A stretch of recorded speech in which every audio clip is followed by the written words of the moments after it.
वो पहली रात जब मैंने खुद को खोला। कमरा बेहद खूबसूरत था। दीवारों पर गुलाबी लाइटें टिमटिमा रही थीं। पलंग पर गुलाब की पंखुड़ियाँ बिछी थीं और कमरे में एक मीठी सी इत्र की खुशबू फैली थी। बाहर शोरगुल था, हंसी ठिठोली चल रही थी, लेकिन उस बंद कमरे में एक अजीब सी खामोशी थी। राहुल नए कपड़े पहने, बालों में हल्का सा जेल लगाए, घबराया हुआ कमरे के एक कोने में खड़ा था। आज उसकी शादी हुई थी। सब कह रहे थे, आज तो तेरी सौगात है भाई। लेकिन उसे खुद से एक ही सवाल पूछना था, क्या मैं इसके लिए तैयार हूँ? दरवाजे पर धीमी सी दस्तक हुई। राहुल ने जैसे तैसे खुद को समेटा और दरवाज़ा खोला। वो सामने खड़ी थी, आस्था, लाल जोड़े में, चेहरे पर घूंघट, लेकिन आंखों में एक अजीब सी गहराई। वो बिना कुछ कहे कमरे में आई और पलंग के किनारे जाकर बैठ गई। राहुल ने दरवाज़ा बंद किया। कुछ पल ऐसे ही बीते, चुपचाप। फिर वो खुद से बोला, जैसे अपने डर को तोड़ने की कोशिश कर रहा हो, बैठ जाऊं? आस्था ने बस सिर हिलाया। राहुल पास आया, लेकिन बैठा नहीं, बस खड़ा रहा, बेचैन। आस्था ने धीरे से पूछा, डर रहे हैं? राहुल चौंका, फिर हल्की मुस्कान के साथ बोला, थोड़ा नहीं, बहुत ज़्यादा।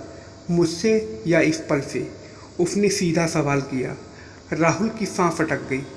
फिर वो एकदम बैठ गया, जैसे किसी भारी बोझ से थक चुका हो। सच कहूँ तो दोनों से मुझे नहीं पता इस रात में क्या होना चाहिए, और मैं अब भी किसी और को भूले नहीं हूँ। आस्था चुप रही। उसने कोई प्रतिक्रिया नहीं दी। वो बस देख रही थी, एक ऐसे इंसान को जो पहली बार खुल रहा था। राहुल ने आगे कहा, उसका नाम स्मृति था। 4 साल साथ रहे, लगा था कि वही ज़िंदगी है। लेकिन फिर एक दिन उसने कहा कि अब और नहीं, और किसी और से शादी कर ली। उसकी आंखें भर आईं। मैंने कोशिश की सब कुछ भुलाने की। माता पिता बोले, शादी कर लो, सब ठीक हो जाएगा। लेकिन आस्था, मैं आज भी उस मोड़ पर खड़ा हूँ जहाँ सब कुछ खत्म हुआ था। आस्था ने बहुत ध्यान से सुना, फिर धीमे से बोली, आपने आज जो कहा, शायद यही वो चीज़ थी जिसकी मुझे तलाश थी। एक ऐसा इंसान जो झूठ ना बोले, जो दिखावा ना करे। राहुल, मैं आपकी पत्नी ज़रूर हूँ, लेकिन इसका मतलब ये नहीं कि मैं आपकी दवा बनूँ। मैं साथ हूँ, इलाज नहीं। राहुल उसकी तरफ देखने लगा। उसकी आंखों में पहली बार थोड़ी आशा दिखी। मैं आज आपकी कोई उम्मीद पूरी नहीं करूँगी, आस्था बोली, और आप भी मेरी कोई जिम्मेदारी निभाने की कोशिश मत कीजिए। हम दोनों आज बस इंसान बनकर रहेंगे, अधूरे लेकिन सच्चे। राहुल ज़मीन पर लेट गया। आस्था ने कहा, पलंग पर आ जाइए। अकेलेपन से ज़्यादा खामोशी डरावनी होती है। तकिया बीच में रख लेंगे, फिर साथ रहेंगे, बिना किसी शर्त के। राहुल कुछ नहीं बोला, बस चुपचाप पलंग पर आ गया। दोनों एक ही बिस्तर पर थे, लेकिन किसी ने किसी को छुआ नहीं। कोई उत्तेजना नहीं और कोई ज़बरदस्ती नहीं, बस एक साथ। सुबह की हल्की धूप कमरे में आई तो राहुल की आंख खुली। बगल में आस्था नहीं थी, लेकिन तकिए के पास एक चिट्ठी रखी थी। राहुल, तुम्हारे टूटे हुए हिस्से से मुझे डर नहीं लगता।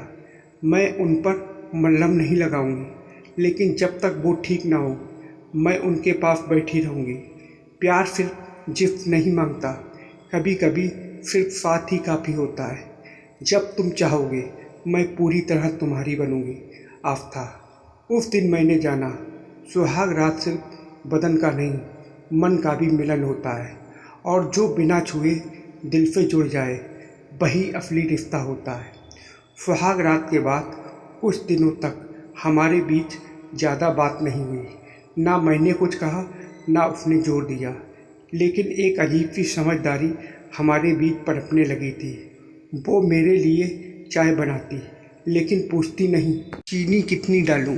मैं उसके लिए टिफ़िन रखता, लेकिन पूछता नहीं, खाना पसंद आया। हम दोनों अपने अपने जख्मों के साथ घर में थे, लेकिन अब हम एक दूसरे से अजनबी नहीं थे। एक सुबह मैं बालकनी में बैठा था। हल्की सी सर्द हवा थी और कॉफ़ी का कप हाथ में। आस्था आई और बिना कुछ कहे मेरे बगल में बैठ गई। कुछ पल यूं ही बीते। फिर उसने पूछा, अच्छा राहुल, अगर श्रुति वापस आ जाए तो? मैं चौंक गया।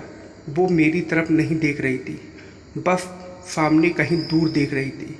मैंने थोड़ा सोचा, फिर कहा, तो मैं उसे कहूँगा कि अब मैंने किसी को खोया नहीं है, बल्कि किसी को पाया है। वो मेरी ओर देखने लगी। पहली बार उसकी आंखों में नमी नहीं, चमक थी। एक शाम मैं दफ्तर से लौटा। सिर दर्द बहुत था। बेतरतीब बैठा था सोफे पर। आस्था आई और चुपचाप मेरे सिर की मालिश करने लगी। मैं कुछ कह नहीं पाया। उस स्पर्श में ना कोई ज़रूरत थी, ना कोई शर्तें, बस एक सहज अपनापन। मैंने आंखें बंद कर लीं और पहली बार उसकी उंगलियों में सुकून महसूस किया। उस दिन रात को जब वो बाल खोल रही थी, मैंने धीरे से कहा, थक गई हो ना? उसने पल भर को मेरी ओर देखा, फिर बोली, नहीं, अब थकना अच्छा लगने लगा है। वो ठंडी रात थी। बाहर हल्की बारिश हो रही थी। कमरे में हीटर जल रहा था। हम दोनों पलंग पर अपनी अपनी जगह लेटे थे। मैंने धीरे से उसका हाथ थामा। उसने मेरी तरफ देखा। सवाल नहीं था उस नज़र में, कोई उम्मीद भी नहीं, बस शांति थी। मैंने कहा, आस्था, अगर मैं कहूँ कि मैं अब खुद तुम्हारे पास आना चाहता हूँ, तो क्या ये सब जल्दी तो नहीं? उसने सिर हिलाया। जल्दी तब होती है जब तुम तैयार नहीं होते, लेकिन अब तुम अपने अंदर से चले आए हो। इससे बेहतर समय कोई और नहीं हो सकता। उस रात हमने एक दूसरे को छुआ, लेकिन सिर्फ शरीर से नहीं। हमने हर वो बात दोहराई जो सुहाग रात को अधूरा छोड़ गई थी। हमने एक दूसरे की धड़कनों को सुना। हमने बिना बोले अपने अंदर की दीवारें गिरा दी, किसी जल्दबाजी में नहीं, बल्कि पूरी तरह एक समझदारी और अपनापन के साथ। उस रात पहली बार ऐसा लगा कि मैं पति नहीं, उसका साथी बन गया हूँ।